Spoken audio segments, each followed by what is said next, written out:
بڑے علمی نکات ہیں. قرآن کہہ رہا ہے یعتذرون الیکم اذا رجعتم الیہم لترضوا عنہم. قرآن کہہ لتعرضوا عنہم ہے لترضوا عنہم. کوئی حافظ نہیں بیٹھا ہوا. لترضوا عنہم فإن ترضوا عنہم فإن اللہ لا يرضى عن القوم الفاسقین.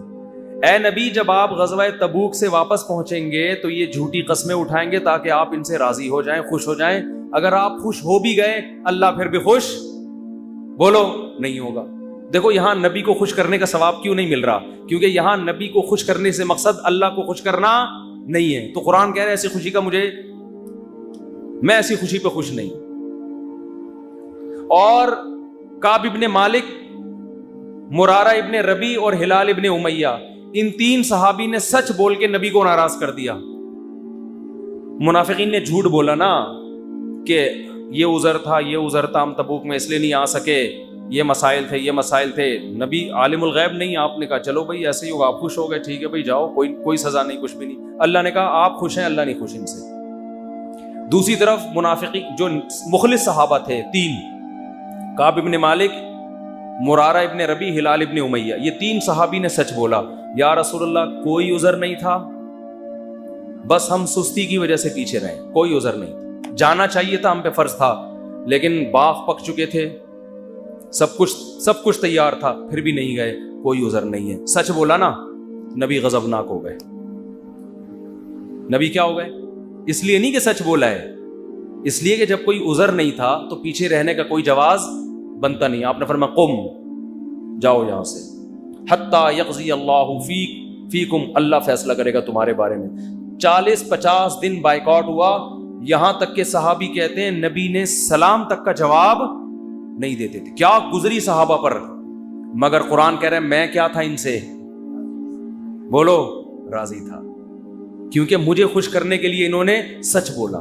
تو پھر اللہ نے پیغمبر کو بھی راضی کر لیا بعد میں, اور اتنا خوش ہو گئے پیغمبر, فرمایا اللہ نے تمہاری تو. اچھا اور سنیں, اسلام کے عقیدے بتا رہا ہوں کتنے واضح ہیں کہ ہم اسلام کو فالو کسی مدرسے کے کسی بندے کی وجہ سے نہیں کرتے. اور یہ بھی بتا دوں, اس ایک بندے کی وجہ سے مدرسوں کو بدنام کرنا کہ مدرسے ایسے ہوتے ہیں, یوں ایسے ہوتے ہیں, یہ بھی وہی زیادتی ہے جس کا میں نے بھی تذکرہ کیا. جب حضرت کعب ابن مالک کی توبہ قبول ہوئی تو ان کو خوشخبری پہنچی, وہ نبی کے پاس آئے. آپ صلی اللہ علیہ وسلم کا چہرہ حدیث میں آتا ہے استنار وجہہ کأن وجہہ قطعۃ قمر, ایسے چمک رہا تھا جیسے 14ویں کا چاند. آپ نے کیا فرمایا, ابشر بخیر یوم مر علیک منذ ولدتک امک, اے کعب اس دن کی خوشخبری قبول کرو کہ جس دن سے تمہاری ماں نے تمہیں جنا ہے, آج تک ایسا خوشی کا دن تمہاری زندگی میں نہیں آیا, اس دن کی مبارکباد ہو تمہیں. حضرت کعب مالک نے کیا کہا, امن کا ام من عند اللہ, یہ خوشخبری آپ کی طرف سے یا اللہ کی طرف سے؟ نہیں آ رہی بات. اس فکر میں لگے ہوئے ہیں کہ اللہ راضی ہے کہ نہیں ہے. دیکھو نبی کے راضی ہونے کا تو یقین ہو گیا نا. یہ نہیں سمجھ میں آئے گا, آسان کیس نہیں ہے, بہت مشکل کیس ہے.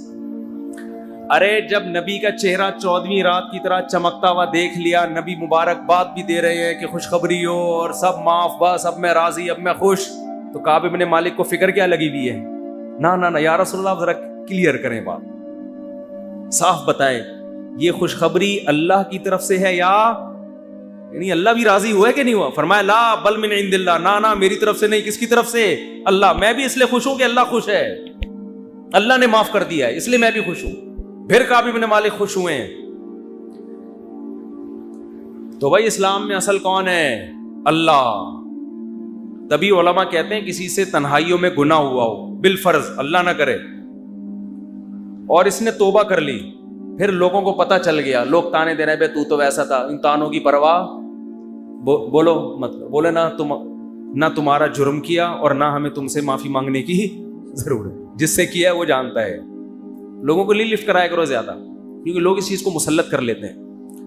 ہمارے حضرت کے پاس ایک بندے کا فون آیا لندن سے, کہتا ہے یار میں نے گناہ کیا تھا, پکڑا گیا, کہہ رہے اب میں نے توبہ کر لی, رو کے گڑگڑا کے اتنی معافیاں مانگی کہ اللہ نے بھی دل میں سکون ڈال دیا کہ میں نے تجھے معاف کر دیا کہ لیکن پبلک معاف کرنے کے لیے تیار نہیں. پبلک جب بھی گزر کرے ہے نا وہی, تو پبلک کا دل تو چھوٹا ہوتا ہے نا, پبلک کا دل کیا ہوتا ہے چھوٹا. تو ایسی صورت میں پبلک کو زیادہ لفٹ نہیں کرائے, بولے جاؤ تمہاری ایسی کی تیسی, ہم جانے اللہ جانے تو کون ہوتا ہے بھائی میرے کو. اور قرآن کے الفاظ دیکھو یار, وَمَن يَعْمَلْ سُوءًا أَوْ يَظْلِمْ نَفْسَهُ ثُمَّ يَسْتَغْفِرِ اللَّهَ يَجِدِ اللَّهَ غَفُورًا رَحِيمًا. ایسے وجد والی آیتیں ہیں. فرمایا جو بھی گناہ کرے گا, اپنی جان پہ ظلم کرے گا, ظلم ہو گیا, گناہ ہو گیا, شیطان نے بہکا دیا اس کو, غلط ہو گیا اس سے. حقوق العباد سے اس کا تعلق نہیں ہے, کیونکہ حقوق العباد میں پھر اس بندے سے بھی معافی مانگنا ضروری. کچھ جرائم ایسے جو اللہ اور بندے کے آپس کے معاملات. فرمایا پھر اس کو خیال ہوا کہ بھائی خدا تو انتقام لے گا, اور ویسے بھی غیرت کے خلاف ہے جس نے اتنے احسانات کیے اس کو ناراض کرنا. قرآن کہہ رہا ہے ثم یستغفر اللہ, پھر وہ اللہ سے کیا کرتا ہے, معافی. کیا عجیب الفاظ ہیں. اللہ نے یہ نہیں فرمایا غفارہ اللہ, اللہ اسے معاف کر دے گا, نہ نہ نہ, یہ انداز نہیں ہے, یہ اللہ اس سے انتقام نہیں لے گا. فرمایا یجید اللہ غفور الرحیم, وہ اللہ کو پائے گا, وہ دیکھے گا کہ اللہ غفور بھی ہے اور رحیم, وہ دیکھے گا اپنی آنکھوں سے. یہ ایسے ہے جیسے ہم کسی کو دعوت دیں کہ آپ ہماری دعوت پہ آؤ, آپ پوچھتے ہیں کیا کیا ملے گا. ایک طریقہ ہوتا ہے آپ بتائیں بھائی بریانی کا انتظام بھی ہے, کباب بھی ہیں, اور اللہ بھلا کرے چکن کا بھی انتظام ہے, اور کڑھائی بھی ہے, 2-4 چیزیں اور بتا دی آپ نے, تو ذہن میں رکھ کر آئے گا ٹھیک ہے بھائی یہ چیزیں ہوں گی. ایک اسٹائل یہ ہوتا ہے وہ کہ بھائی کیا ملے گا, تو آپ اس کو بتائیں جب تم آؤ گے نا تو میری دعوت میں پہنچنے کے بعد تمہیں محسوس ہوگا کہ وسیم بھائی چھوٹے موٹے سیٹ نہیں ہے. وسیم بھائی نے دعوت کی, یہ جی تم پالو گے, یہ چیز محسوس کرو گے کہ وسیم بھائی طبیعت کے تنگ, ایسا دسترخوان ہوگا, چھوڑو بریانی کباب, چھوٹی وہ غریبوں والی باتیں ہیں. کیا بریانی, مسالے والی بریانی, اور مفتی صاحب کے بیان سنتے رہتے الٹے الٹے, مسالے والی بریانی, چپلی کباب, کوئٹہ کی چائے. ابے بھائی چھوڑو یہ باتیں, یہ تو کہیں کھانچے مانچے میں پڑی ہوئی ہوگی. یہ تم پاؤ گے,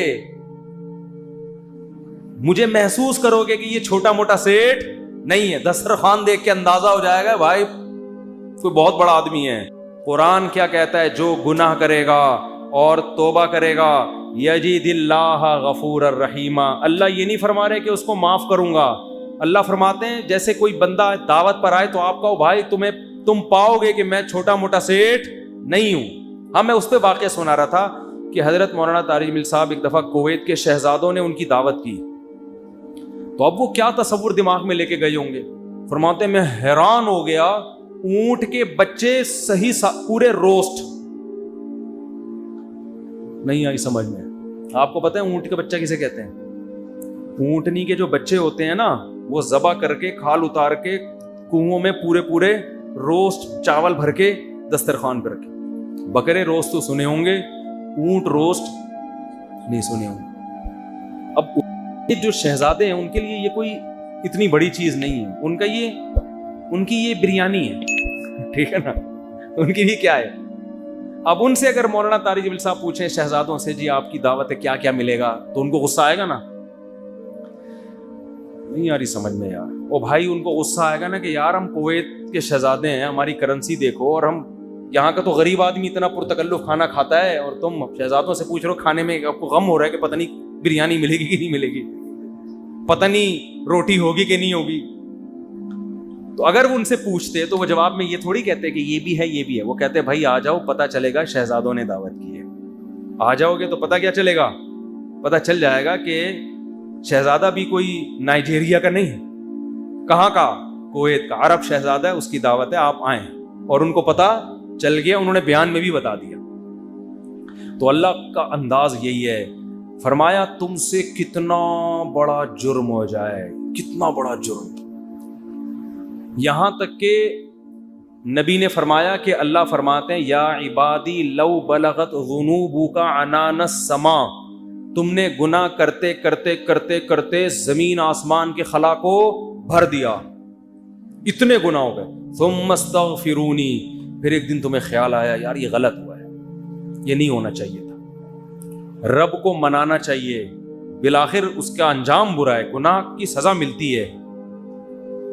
تو آپ نے ہاتھ اٹھا کے اللہ سے معافی، کسی اور کے در پہ نہیں گئے، کسی کی پرواہ بھی نہ کرو کون کیا کہہ رہا ہے، اللہ سے معافی مانگی. تو حدیث کے الفاظ کیا ہیں؟ قرآن کے الفاظ بھی عجیب ہے جو میں نے بتائے. قرآن کے الفاظ کے اللہ فرماتے ہیں معاف کرنا، تو یہ تو ہلکی بات ہے نا، معاف کروں گا تو مطلب یہ کہ یہ بریانی ملے گی، کوفتے ملیں گے، سالن، یہ تو ہم نے بتا دیا نا. اللہ فرماتے ہیں توبہ کر کے دیکھ تو اللہ کو غفور اور رحیم پائے. غافر نہیں، راحم نہیں، غفور مبالغہ ہے. تو اللہ کو محسوس کرے گا کہ تیرا رب چھوٹا موٹا معاف کرنے والا نہیں ہے. رحیم کا مطلب بہت رحم کرنے والا ہے. اور اللہ یہ تجھے دکھائے گا. دکھائے گا کا مطلب کیا ہے؟ تیرے دل میں سکون پیدا ہو جائے گا کہ میرے رب نے مجھے معاف کر دیا. یہ توبہ کا پہلا انعام ملتا ہے دنیا میں، معاف بھی کرے گا اور اطمینان بھی دلا دے گا. معاف کر دیا. تعلق، وہ اطمینان کی علامت کیا ہے؟ اللہ سے جو تعلق ٹوٹا ہوا تھا وہ آپ کو جڑا ہوا محسوس ہوگا. گناہ کی وجہ سے جو دل میں کالک آ گئی تھی وہ کالک آپ کو ختم ہوتی ہوئی نظر آئے گی. یہاں تک علماء کہتے ہیں کہ بعض لوگ گناہ کر کے ایسی توبہ کرتے ہیں کہ گناہ سے پہلے جو اللہ کا ان سے تعلق تھا نا، گناہ کے بعد جب توبہ کی تو اس سے زیادہ اچھا تعلق پیدا ہو جاتا ہے ان کا، پہلے سے بھی زیادہ اچھا اللہ کی محبت پیدا ہو جاتی ہے. یہ تو قرآن میں. حدیث میں کیا آتا ہے کہ اگر زمین اور آسمان کے خلا کو تم نے گناہ کر کر کے پر کر دیا، ثم استغفرونی، پھر مجھ سے مغفرت طلب کرو، لغفرت، معاف کروں گا. اتنا کافی تھا نا یہ جملہ؟ یار نہیں آ رہی سمجھ میں. دیکھو اللہ یہ کہہ دیتے کہ زمین اور آسمان کے خلا کو پر کر دیا، مجھے ناراض کیا ہے نا، پبلک کے پاس جانے کی ضرورت نہیں. عیسائیوں میں پادریوں کے پاس جا کے معاف کرواتے ہیں، اتنے پیسے لے لو معاف کر دو. اللہ کہتے ہیں پادری کا کیا بگاڑا ہے تم نے؟ ناراض مجھے کیا ہے. نماز چھوڑی ہے مجھے ناراض کیا، زنا کیا مجھے ناراض کیا، انٹرنیٹ پر فحش فلمیں دیکھی مجھے ناراض کیا، یہ جو ہو رہے ہیں گناہ آج کل، کچھ بھی کیا مجھے ناراض کیا نا، آؤ میرے سامنے گڑ گڑاؤ. تو اللہ کیا کہتے ہیں؟ زمین اور آسمان کے خلا کو پر کر دیا، پھر مجھ سے معافی مانگو گے معاف کروں گا. کافی ہے نا، بس کر دیا معاف. آگے اللہ ایک اور جملہ بناتے ہیں، لا ابالی، کسی کی پرواہ. بولو اردو میں لفظ سمجھتے ہیں بڑا لا ابالی قسم کا آدمی ہے. سنا یہ لفظ؟ ہاں بولنے میں کچھ ٹیکس لگتا ہے. لا ابالی کہتے ہیں نا، یہ عربی کے لفظ سے آیا لا ابالی. لا کا مطلب نہیں، ابالی کا مطلب پرواہ نہیں کرتا میں کسی کی. جیسے جو آدمی کسی کی پرواہ نہیں کرے بڑا لا ابالی سا آدمی ہے. تو اللہ کیا کہتے ہیں؟ لا ابالی، معاف کروں گا، کسی کی پرواہ نہیں. کیا مطلب؟ یہ جملہ لگانے کی کیا ضرورت تھی؟ جملہ اس لیے لگایا جا رہا ہے کہ بہت سے نیک لوگوں کو اعتراض ہو سکتا ہے، اے اللہ اتنے سارے گناہ سیکنڈوں میں معاف، یہ بات ہماری کھوپڑی میں بولو نہیں، کچھ تو تھوڑی سی ہوتی. جیسے ایک بیٹا نافرمان ہو، 20 سال باپ کو ستاتا رہے، اب باپ کو زندگی بھر ستایا اس کو، باپ نے کہا ایسی کی تیسی ہے، دیکھتا ہوں میں جائیداد سے آپ کر دوں گا، میں یہ کر دوں گا. باپ بوڑھا ہو گیا، مرنے لگا ہے بھائی، اب جائیداد کی تقسیم کا وقت آ رہا ہے، اور اب یہ گیا، اس کو پتا ہے کہ اب تو سارا معاملہ خراب، زندگی بھر ستاتا رہا. آخر میں آ کے ابا سے کہتے ہیں ابا I am very very sorry. ابا کہتے ہیں چل جا معاف کیا. دوسرے بیٹوں کو آئے گا نا غصہ، ہے بھائی ابا یہ کیا، یہ تو آپ کے رحم دل ہونے سے ناجائز فائدہ اٹھا رہے ہیں بھائی، ابھی آپ کے جانے کا وقت ہے اور یہ آگے سوری کر کے چلا گیا. تو ابا اگر ابا ہوں گے تو آپ دوسرے بچوں کو کیا بولیں گے؟ باپ تم ہو یا میں ہوں؟ کیا خیال ہے؟ باپ تم ہو یا ٹھیک ہے تمہارا مشورہ ہے میں نے سوچ لیا. باپ بہرحال کون ہے؟ میں، میری مرضی، میری جائیداد ہے، میری میراث ہے، میں کسی کو بھی نہ دوں، میں صدقہ کر دوں، جاؤ. لیکن انسان کا اتنا ظرف ہوتا نہیں ہے. اب اللہ پر تو موت واقع نہیں ہوگی، لیکن انسان پر تو موت واقع ہوتی ہے، اور موت کے بعد رحمت کے چانسز ختم، توبہ کے دروازے بند. ساری زندگی گناہ کرتا کرتا اب موت سے پہلے اللہ سے کیا کہہ دیتا ہے؟ آئی ایم سوری معاف کر دے. تو اللہ کہتے ہیں کہ میں معاف کر کے آگے پہلے ہی بتا دیا کہ کسی کو اعتراض کرنے کا حق. اللہ کو پتہ ہے بہت سارے لوگ آئیں گے یا اللہ یہ کیا ہے بھائی, یہ کیا اتنے سارے گناہ ہو رہے ہیں اور اس نے معافی اور 1 سیکنڈ میں معاف, یہ تو تیری حکمت کے خلاف ہے, یہ تو مصلحت کے خلاف ہے, یہ تو یوں ہے, یہ تو ناانصافی ہے. اللہ کہتے ہیں بولنے دو, مجھے پرواہ, بولو نا, نہیں ہے. تم نے تھوڑی جہنم بنائی ہے, میں نے بنائی ہے. نافرمانی اس نے میری کی, معاف کرنے کی طاقت مجھے ہے, تو میں جس کو چاہوں معاف کروں. تمہیں کیا تکلیف ہو رہی ہے؟ تم اپنی بات کرو مجھ سے کہ تمہیں کسی جرم کے بغیر میں سزا تھوڑی دے رہا ہوں. یہ جو الفاظ ہیں نا لا ابالی, یہ بڑے زبردست الفاظ ہیں. مجھے اس پر اکثر ایک چٹکلا یاد آتا ہے, وہ میں ہر بیان میں جب بھی اس حدیث کی تفسیر کرتا ہوں وہ سناتا ہوں کہ اس کی مثال کیسے ہے. اس کی مثال ایسے ہے, یہ جن لوگ پہلے سے بیان سن رہے ہیں انہیں یہ واقعہ سنا ہے, نئے لوگ بھی آ جاتے ہیں نا, پرانے والے اصل میں اعتراض کرتے ہیں یار وہ گھسے پیٹے قصے بار بار سنا کے نا تھک گئے ہم. تو بھائی آپ کے لیے گھسے پیٹے, نئے لوگوں کے لیے کوئی مارکیٹ میں نیا آئے گا تو بتائیں گے, اب آ ہی نہیں رہا. تو وہ ایک اونٹ, ایک بیل اور ایک دمبا, یہ بس واقعہ سنا کے بیان ختم کرتا ہوں, کچھ چند سوالات کے جواب دینے. اونٹ, بیل اور دمبا یہ کہیں جنگل میں سفر کے لیے نکلے, کھانا ختم, ایک گٹھری نظر آئی گھاس کی. اب تینوں میں پھٹا ہو گیا. اونٹ کہہ رہا ہے میں کھاؤں گا, بیل کہہ رہا ہے میں کھاؤں گا, دمبا کہہ رہا ہے میں کھاؤں گا. اونٹ نے کہا دیکھو میں تمہارا بزرگ ہوں, ہم تینوں ایک معیار بنا لیتے ہیں, جو اس معیار پہ پورا اترے گا وہ کھانا وہ کھائے گا. یہ پیشکش کس نے کی؟ اونٹ نے. اس نے کہا میں قبیلے کا بڑا ہوں, دیکھو تو اب میں جو سجیشن دوں گا اس پر عمل کرو. تو ہم تینوں میں سے جو اپنا سب سے پرانا ہونا ثابت کر دے گا کہ جو دنیا میں سب سے پہلے آیا ہے وہ اس گٹھری کا مستحق ہے. اونٹ کا خیال تھا میں ہی ہوں, بزرگ ہے. لوگوں نے کہا چلو جی بزرگوں کا احترام اسلام میں ٹھیک ہے, واجب ہے. دمبے نے کہا ٹھیک ہے بھائی میں اپنا ثابت کرتا ہوں, میں بہت پرانا ہوں. انہوں نے کہا کتنا پرانا؟ انہوں نے کہا دیکھو ابراہیم علیہ السلام نے بچہ ذبح کیا, نہیں ہوا تو دمبا آ گیا. یہ روایت صحیح نہیں ہے لیکن چلو فرض کر لیتے ہیں, دمبا آ گیا. اس کا مطلب میں 4000 سال سے ہوں, ابراہیم علیہ السلام کے دور میں بھی میں تھا.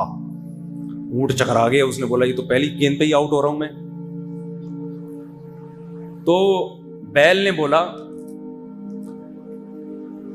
بولا کہ آدم علیہ السلام جب زمین پہ آئے تھے زمینداری کے لیے ٹریکٹر ایجاد نہیں ہوئے تھے, تو کچھ تو اگایا ہوگا نا, تو کھیتی باڑی کس سے کی تھی انہوں نے؟ بیل سے. اس کا مطلب میں کب سے ہوں. دمبا تو آؤٹ ہو گیا نا. اونٹ پریشان کہ کمبخت اس سے پہلے تو تاریخ لکھی نہیں گئی ہے, اس سے پہلے تو تاریخ لکھی اور سجیشن بھی میری تھی. اونٹ ٹینشن میں آیا, اس نے کیا کیا, وہ گھاس کی گٹھری اٹھا کے اپنے کوہان پہ رکھی. تو دمبے نے بولا بھائی میں تو بہت پرانا ہوں. اس نے بولا مانتا ہوں, میں نے کب کہا, آپ بہت پرانے ہیں, میں آپ کے بعد آیا ہوں. بیل نے کہا میں تو اس سے بھی پرانا ہوں. اس نے کہا میں نے بولا کہ آپ پرانے نہیں ہیں, تو بھائی یہ پھر ہمیں دو. اس نے کہا دم ہے تو لے لو. اس نے کہا ہمت ہے تو اٹھا لو. اونٹ کے کوہان سے کون اٹھائے گا؟ چلو دفعہ یہاں سے, تمہاری ایسی کی تیسی. سجیشن بھی خود ہی تھی, بولا جس میں دم ہے لے لے بھائی. چلو اس کو کہتے ہیں لا ابالی. نہیں آئی بات سمجھ میں؟ اللہ ایسا نہیں کرتا کہ وہ اپنی تجویز کے خلاف چلے. یہ تو میں نے صرف ایک واقعہ سمجھانے کے لیے کہ بھائی اللہ کے سامنے کون لڑ سکتا ہے, اللہ کے سامنے کون دلائل دے سکتا ہے کہ اللہ وہ اتنے سارے گناہ کیے تو 2 منٹ میں معاف کر رہا ہے. اللہ کہتے ہیں جو جس نے دلائل کے انبار لگانے ہیں نا, پہلے لگا کے رکھے, کتابوں میں لکھے, پورے رسالے لکھتے. میری نظر میں اس کی کوئی ویلیو نہیں ہے, کیونکہ خدا میں ہوں تم نہیں ہو. نافرمانی میری کی ہے, تمہاری تھوڑی. تمہیں کیوں تکلیف ہو رہی ہے؟ یغفر لمن یشاء ویعذب من یشاء. جس کو چاہوں گا معاف کروں گا, جس کو چاہوں گا عذاب دوں گا. یہ اللہ نے اپنے ہاتھ میں رکھا ہے تاکہ جب کوئی گناہ کرے تو گڑ گڑائے کس کے سامنے؟ اللہ کے سامنے. ہمیں پتا ہے کہ اللہ کے سوا معاف کرنے والا کوئی بھی نہیں ہے. معافی کا اختیار اللہ کے ہاتھ میں, سزا کا اختیار اللہ کے ہاتھ میں. تو میں اس لیے کرا رہا ہوں کہ مخلوق کو زیادہ لفٹ کرانے کی ضرورت نہیں ہے. لوگ مجھے کہتے ہیں ہم سے گناہ ہو گیا, فلاں نے کہا یوں ہے یوں ہے. میں کہتا ہوں بھائی تو بولے تو کون ہوتا ہے؟ تو میرا باپ ہے, تو میرا ماموں ہے, تو کیوں پوچھ رہا ہے؟ میں جانوں اللہ جانے, تیرا کیا مسئلہ ہے بھائی؟ اور یہ بات سے بات چل پڑی ہے، شادی کے بعد عورتوں میں یہ بہت بڑا مرض ہے، اپنے پرانے قصے، پرانی غلطیاں میاؤں کے سامنے ظاہر کر دیتی ہیں ان کو اعتماد میں لینے کے لیے. جتنے اللہ نہ کرے، بعض خواتین کے ساتھ ہمیشہ نہیں ہوتا، ستار بھائی وسیم، ستار کو چھوڑو یار، نیک آدمی ہے، کوئی بھی چکر ان کے چلے ہوتے ہیں تو وہ اپنے شوہر کو اعتماد میں لینے کے لیے کہ میں آپ سے اپنے، دیکھیے آج میں آپ سے اپنے دل کی کچھ باتیں شیئر کرنا چاہتی ہوں دل کی کچھ باتیں شیئر کرنا چاہتی ہوں. کیا شیئر کرنا چاہتی ہیں جی؟ دیکھیے اب ہم دونوں ایک دوسرے کے شریک حیات ہیں، میں نہیں چاہتی کچھ آپ سے چھپا رہے. آپ سے پہلے میری ایک جگہ اور بھی شادی ہو چکی ہے، چھپ کے ہوا تھا نکاح، یہ ہو رہا ہے، پھر وہاں بھی ہوئی تھی، یہ بھی ہوا، پھر اس سے چکر چلا، لیکن میں نے توبہ کر لی تھی. اور تم اس کو کیوں بتا رہی ہو؟ تم تو چھوڑو، وہ انسان ہے بھائی، وہ اس کے دل میں بدگمانی ایک بال آ گیا، قیامت تک وہ بال نہیں نکلے گا. چھوڑو تمہارا ماضی کیا گزرا، اس کو بولو بھائی میں بہت نیک گھرانے میں پیدا ہوئی ہوں، بہت نیک ہوں، اسی طرح قبول ہو، ٹھیک ہے. نہیں تو میاں تفتیش کر رہے ہوتے ہیں گھس گھس کے، موبائل میں تفتیش کر رہے ہوتے ہیں گھس گھس کے. تو یہ کس نے اجازت دی آپ کو تفتیش کرنے کی بھائی؟ اسی طرح عورت شوہر سے بھی نہ پوچھے، پرانے، وہ بھی مکھنچو بیٹھ کے اپنے پرانے قصے سنا رہا ہوتا ہے، اس کو بھی اعتماد کیا ہو جاتا ہے. جو اللہ نے جس گناہ پہ پردہ ڈالا، آپ خود اگر اس کو ظاہر کر رہے ہو تو آپ سے بڑا بے وقوف دنیا میں کوئی بھی نہیں. ایک عورت نے مجھے بتایا کہ میرے شوہر کو مجھ پہ شک ہوا، اس نے ماضی، شادی سے پہلے، دیکھو شادی کے بعد کی بات ہے، شادی سے پہلے کیا ہوتا رہا چھوڑو اس کو، ٹٹولا بالآخر میں نے اگل دیا جی میرا کسی سے غلط تعلق تھا، میں نے توبہ کر لی. کہہ رہے جب بھی پھڈا ہوتا ہے کہتے تم ہو تو وہی نا. میں نے کہا غلطی آپ کی ہے، کیوں بتا رہی ہو بھائی؟ وہ 100 دفعہ بھی پوچھ رہے ہیں آپ کیوں بتا رہے ہو، کیوں بتا رہے ہو آپ اس کو؟ تو ہمارا تعلق کس سے ہونا چاہیے؟ ہم اللہ کے بندے ہیں، جرم اللہ کا تو توبہ بھی کس سے؟ اللہ کی.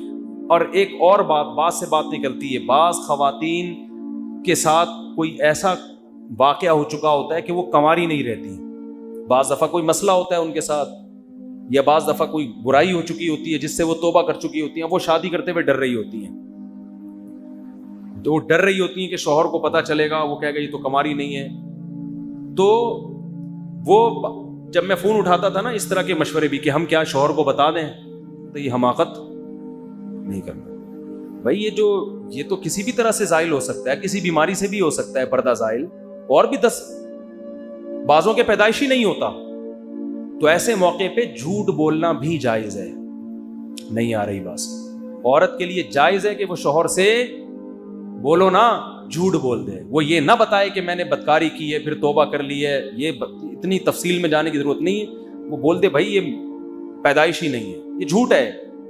لیکن کیوں؟ وجہ اس کی ہے کہ اس کمبخت کو یہ تفتیش کی اجازت نہیں ہے کہ وہ پوچھے آپ سے.